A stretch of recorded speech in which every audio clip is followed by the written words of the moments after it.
அஸ்ஸலாமு அலைக்கும் ஃப்ரெண்ட்ஸ். என்ன செய்து சோமாயிக்கு அல்ஹம்துலில்லா. இன்றைக்கும் நான் உங்களோட இன்ட்ரெஸ்டிங்கான வீடியோண்டோட தான் வந்திருக்கியது. இன்றைக்கு இந்த லன்ச் மெனு இது தான். எப்படி குக் பண்ண போகிறேன் என்ன மாதிரின்னு சொல்லி வாங்க பார்ப்போம். அப்போ வாங்க வீடியோக்குள்ளே போம். ஃபஸ்ட்டுக்கு ஃப்ரெண்ட்ஸ், நான் இறைச்சி இவரத்தில் 750 இறைச்சி எடுத்து வச்சிருக்கேன், 700 கிராம். அடுத்து பாகக்காய், அதையும் வேறையாக குக் பண்ண போகிறேன். மற்றது இது வெந்தயக்கீரைன்னு சொல்லி நீ அதுவும் 2 கட்டு எடுத்து வச்சிக்கிய. அதை பருப்பில் போட்டு தான் நான் இண்டே குக் பண்ண போகிறது. பருப்பும் இது 2 கப் பருப்பு எடுத்து வச்சிக்கிய. ஃபஸ்ட்டுக்கு நாங்கள் இறைச்ச கொஞ்சம் இண்டே நான் டிஃப்ரெண்ட்டாக தான் குக் பண்ண போகிறது. அதை எப்படி குக் பண்ணின்னு சொல்லி பார்ப்போம். ஃப்ரெண்ட்ஸ், இந்த இறைச்சை நான் இது நல்லா கழுகித்தான் நான் எடுத்து வச்சுட்டீக்கியது. இப்போ ஒரு ப்ரெஷர் குக்கரில் நான் இதை போட்டுக்கொண்டேன். இப்படி கொச்சிக்கத்தூள் நான் ஒரு கரண்டி போட்டுக்கொண்டேன். மஞ்சள் தூள் அரைக்கரண்டி, மிளகுத்தூள் அரைக்கரண்டி, உப்பு உங்களுக்கு தேவையான அளவு போட்டுக்கோங்க. இப்போ இதை நல்லா மிக்ஸ் பண்ணி எடுத்துட்டு தண்ணியும் ஒரு அரை கப் மாதிரி ஊற்றிக்கோங்க, கொஞ்சம் போல் ஊற்றிக்கோங்க. இப்போ இதை நல்லா மிக்ஸ் பண்ணி விட்டுக்கொள்வோம். இப்போ இதை மூடி ஒரு 20 மினிட்ஸ் மட்டும் ப்ரெஷர் குக்கரில் நான் வைக்க போகிறேன். உங்களுக்கு உங்களோட பீஃப் வேகத்து வேகல் வெந்தால் போதும். இது ஃபுல்லி குக்காக தேவையில்லை. இப்போ இதை நான் அடுப்பில் வச்சு குக் பண்ணி எடுத்துக்கொள்ள போகிறேன். இங்கே பாருங்கள் ஃப்ரெண்ட்ஸ், நான் 2-3 தண்ணி நல்லா பருப்பையும் கழுகி இது தண்ணியும் கொஞ்சம் ஊற்றி எடுத்துகிட்டு வந்தேன். இது நீங்கள் அரிசி வைக்கிய மாதிரி தான். இது பருப்புக்கு மேலுக்கு 1 இன்ச் மட்டும் தண்ணி இருந்தால் போதும். இப்போ இதுக்கு தேவையான இன்க்ரீடியன்ஸ் எல்லாம் நான் போட்ட போகிறேன். சில்லி பவுடர் ஒரு கரண்டி போட்டுக்கோங்க, மஞ்சள் தூள் அரை கரண்டி போட்டுக்கோங்க, உளுவரிசி கொஞ்சம் போட்டுக்கோங்க. இப்போ நான் அரிஞ்சு வச்சிருக்கிய பச்சை கொச்சிக்காய் கொஞ்சம், கருவேப்பிலை கொஞ்சம், பச்சை கொச்சிக்காய் கொஞ்சம், தக்காளிக்கு ஒரு 2-3, அது ஒரு ஹாஃப் தக்காளிக்கு மட்டும் 2-3 சொன்னால் நான் கட் பண்ணி வச்சிட்டதால போட்டது. மற்ற ஜிஞ்சர் கார்லிக் பேஸ்ட் நான் கொஞ்சம் இடித்து வச்சுட்டிருக்கிய, அதாலேயும் ஒரு அரை கரண்டி மட்டும், வெங்காயம் ஒரு அரைப்பாது இட வெங்காயம் மட்டும் நான் அதுவும் அரிஞ்சு வச்சுட்டு இருந்தேன். நான் அதால் தான் போட்டுக்கொண்டேன். இப்போ இதை அடுப்பில் வச்சு குக் பண்ணுவோம். இப்போ இதை அடுப்பில் வச்சாச்சு. இப்போ குக் ஆகட்டும். இப்போ அந்த கேப்புக்குள்ளே நாங்கள் இந்த பருப்பு வேகங்காட்டியும் நான் கீரையை நல்லா க்ளீன் பண்ணி எடுத்துக்கொள்ள போகிறேன். கீரை க்ளீன் பண்ணியது இப்படித்தான். இது இந்த நெட்டை வச்சுட்டு இப்படி ஒவ்வொரு துண்டாக பிச்சு எடுக்கணும். இந்த முத்தின நெட்டு இல்லாமல் உங்களுக்கு நெட்டு விருப்பம்னு சொன்னால் இது கொஞ்சம் பிச்சு எடுக்கலும். இதை நான் இப்போ எல்லாம் பிச்சு எடுத்துட்டு வாரேன்.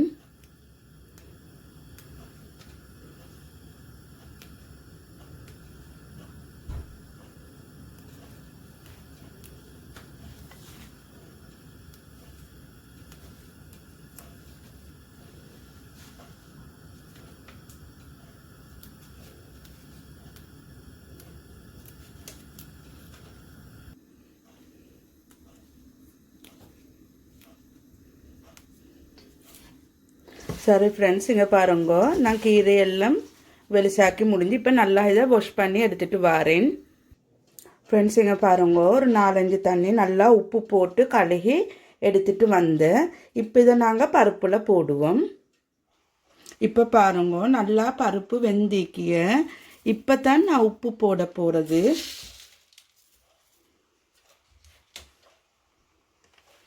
உப்பு போட்டு கொஞ்சம் நல்லா பிரட்டி விடுவோம்.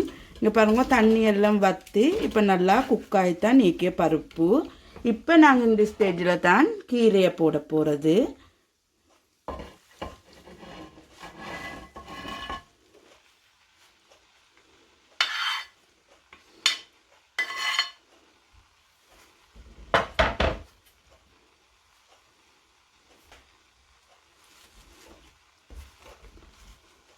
இப்போ கீரையை போட்டு கொஞ்சம் பிரட்டி விடுவோம்.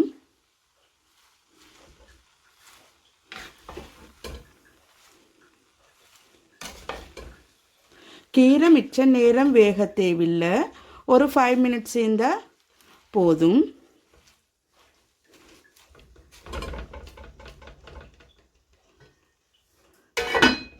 இப்போ கொஞ்சம் வேகட்டும்.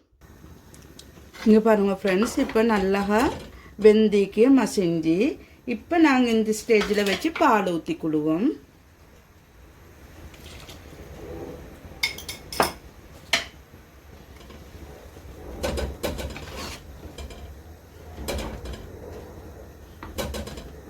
உங்களுக்கு தேவையான அளவு கிரேவியை நீங்கள் ஊற்றிக்கோங்க. இப்போ நான் பருப்புக்கு இவரத்தில் தாளிப்பு கரண்டி கொண்டு வச்சிக்கிய நெருப்பும் போட்டு இப்போ எண்ணெயும் ஆயில் நல்லா சூடாயிட்டிக்கிய. இங்கே பாருங்க, அதுக்கு கடுகு கொஞ்சம் நான் போட்டுக்கொண்டு, மற்றது சீரகம் கொஞ்சம் போட்டுக்கொண்டு, நான் இவரத்தில் கதிரு கொச்சிக்கையும் 2 போட்டு கருவேப்பிலையும் கொஞ்சம் போட்டு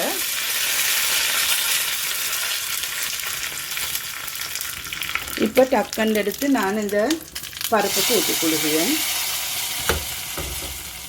இங்கே பாருங்கள் ஃப்ரெண்ட்ஸ், இவ்வளோ தான். இங்கே பாருங்கள் பருப்பு கறி இது கொதிச்சுட்டிக்கு. இப்போ பருப்பு கறியை நான் அடுப்பு ஆஃப் பண்ணிக்குள்ளே போகிறேன்.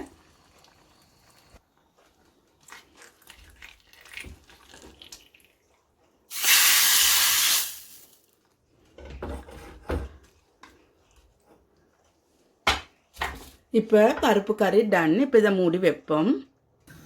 அடுத்தது நாங்கள் பாகக்கையும் குக் பண்ணியத்துக்கு கட் பண்ணி எடுத்துக்கிடுவோம்.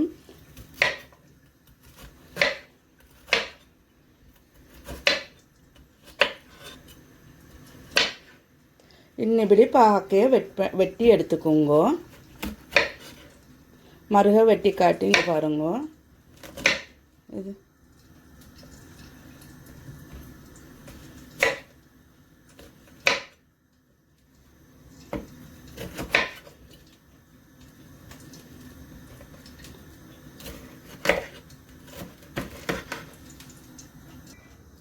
பாகக்கையை நான் வெட்டி கழுகி எடுத்துட்டு வந்தேன்.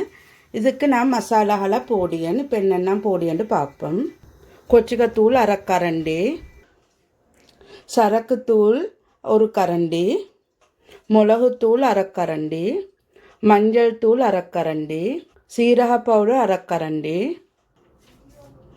அடுத்து கருவேப்பிலை கொஞ்சம், தக்காளிக்காய் கொஞ்சம், ஒரு தக்காளிக்காய், சின்ன தக்காளிக்கண்டா 1 தக்காளிக்காய் போடுங்க, பெரியதுண்டா அரைவாசி போடுங்க, பச்சை கொச்சிக்காய் 2, வெங்காயம் 1/2 வெங்காயம், இஞ்சி பூண்டு பேஸ்ட் கொஞ்சம் போடுங்க. அடுத்து ஆயில் கொஞ்சம் ஒரு கரண்டி மட்டும் ஊற்றிக்கோங்க.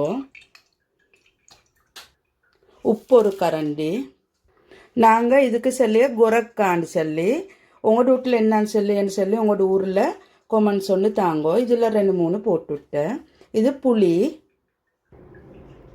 இது வேகிறது தண்ணியும் கொஞ்சம் ஊற்றுங்க, பிறகு பால் ஊற்றியது. இப்போ இதை நான் அடுப்பில் வச்சு இளந்த நெருப்பில் வச்சு வேக வச்சு எடுத்துக்கொள்ள போகிறேன்.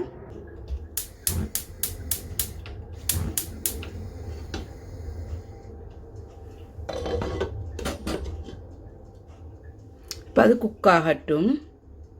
இப்போ அவிச்ச இறைச்சி நல்லா வெந்திக்கு. இப்போ இதை நான் ஆயிலில் நல்லா பொரித்து எடுத்துக்கொள்ள போகிறேன்.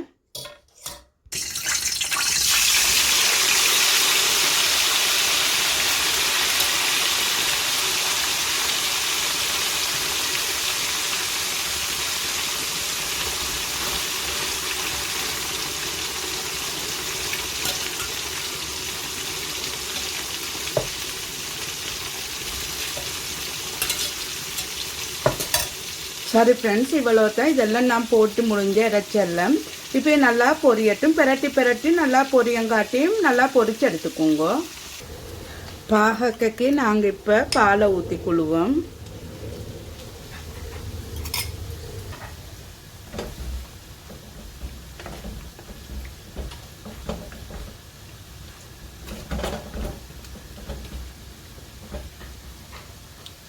இப்போ நல்லா வேகட்டும். ஃப்ரெண்ட்ஸ் இங்கே பாருங்கோ, இப்போ நல்லா இந்த இறைச்சி வந்து பொரிஞ்சிக்கியது. இப்போ நாங்கள் இதை இறக்கி கொள்வோம்.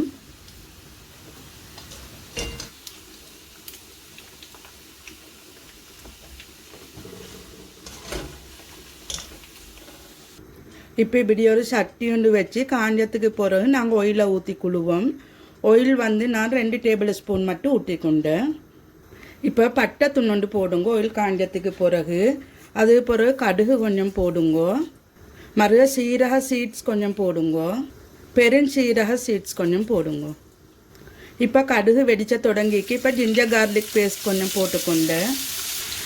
இப்போ ஜிஞ்சர் கார்லிக் பேஸ்ட் கொஞ்சம் வதங்கினதே பிறகு ஒனியன் ஒரு 3 ஒனியனை கட் பண்ணி வச்சுக்கொண்டிருக்கேன். நான் அதையும் போட்டுக்கொண்டேன். இதை நல்லா மிக்ஸ் பண்ணிக்கொள்வோம். இப்போ அடுத்த இதுக்கு தேவையான இன்க்ரீடியன்ஸ் எல்லாம் நான் போட போகிறேன். அடுத்த 2 தக்காளிக்காய், கருவேப்பிலை கொஞ்சம், பச்சை கொச்சிக்காய் கொஞ்சம், அதையும் நான் போட்டுக்கொண்டேன். ஒரு பெரிய பச்சை கொச்சிக்காய். அடுத்த சில்லி ஃப்ளேக்ஸ் வந்து 1.5 கரண்டி போட்டுக்கொண்டேன் நான். அடுத்து மிளகுத்தூள் பெப்பர் பவுடர் ஒரு 1/2 டீஸ்பூன் போட்டுக்கொண்டேன். இப்போ இதெல்லாம் மிக்ஸ் பண்ணிக்கொள்வோம்.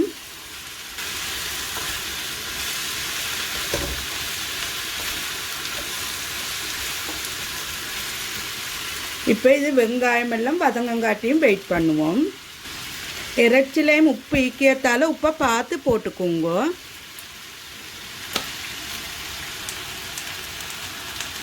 இப்போ பாகக்கறி நல்லா கொதிச்சு டீக்கிய இன்னும் வெந்தில்லை பாகக்காய். இதை நாங்கள் பிரட்டி விடுவோம். நீங்கள் இடக்கரை நான் இது வீடியோக்காக இல்லாட்டி வீடியோ லென்த்தாக போட சொல்லிட்டு நான் மிச்சம் காட்டல. நீங்கள் எல்லா கறியையும் இடக்கடை பிரட்டி விடுங்க. இப்போ கொஞ்சம் நல்லா வதங்கிக்கிய இன்னும் நல்லா வெங்காயம் வதங்கணும். நாங்கள் அந்த ஸ்டேஜில் இந்த பீஃபையும் இதுக்கே ஆட் பண்ணிக்கொள்வோம். ஏண்டா பீஃபோட சேர்த்து குக் ஆகினாத்தான் நல்லா அப்போ அந்த ஜூஸி எல்லாம் இறங்கி நல்லா குக் ஆகும். இப்போ ஒரு மிக்ஸ் பண்ணிக்கொண்டு இப்போ லிட்டொண்டை போட்டு கவர் பண்ணி ஸ்லோ நெருப்பில் நல்லா குக் ஆகாட்டியும் வேங்கோ. இடக்கடை பிரட்டி விடுங்க.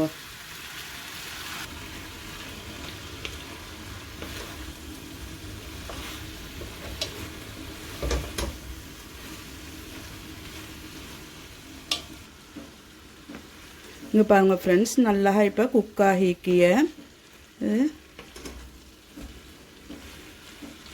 இப்போ நாங்கள் அடுப்பு ஆஃப் பண்ணிக்கொள்வோம். இதுக்கு இப்போ சின்ன தசிக்கத்துணுண்டு ஊற்றிக்கொள்வோம். அடுப்பு ஆஃப் பண்ணதுக்கு பிறகு ஊற்றுங்கோ.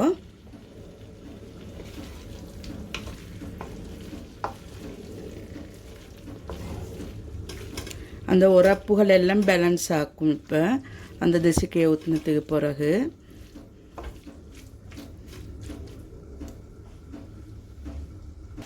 இங்கே பாருங்கள் ஃப்ரெண்ட்ஸ், எந்த பாகா கறியும் இப்போ நல்லா வெந்திக்கிய. இப்போ நான் அடுப்பு ஆஃப் பண்ணி கொள்கிறேன். இங்கே பாருங்க, குக் பண்ண பாகா கறி. அடுத்தது இது பீஃப் பொரித்து நான் டெவல் மாதிரி அவியல் ஒன்று செஞ்சிக்கிய.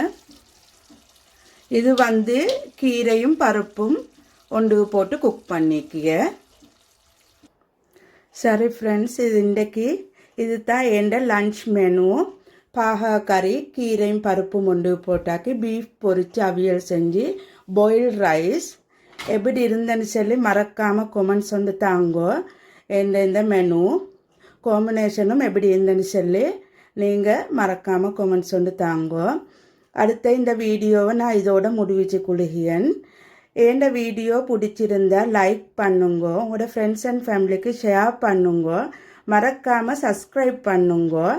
சரி ஃப்ரெண்ட்ஸ், அடுத்த வீடியோவில் சந்திப்போம். அப்போ அஸ்ஸலாமு அலைக்கும் வரஹ்மத்துல்லாஹி வபரகாத்துஹு.